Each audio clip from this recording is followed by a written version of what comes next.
two people in tracking suits. That was Corporal Stephen Henry and Lance Corporal Oliver Goss, both tracking suits. Going to set the landing pattern nice and quickly now so that everybody else can follow them down.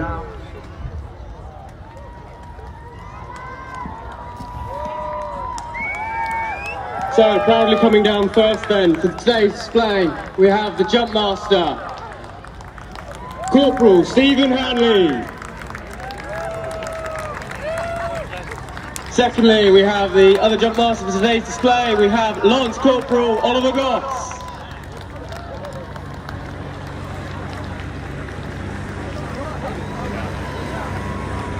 We also have a Jump Master from previous year, we have Corporal Wayne Shorthouse. If you look towards the north then, up in the clouds, you can see the 2,000 square foot Union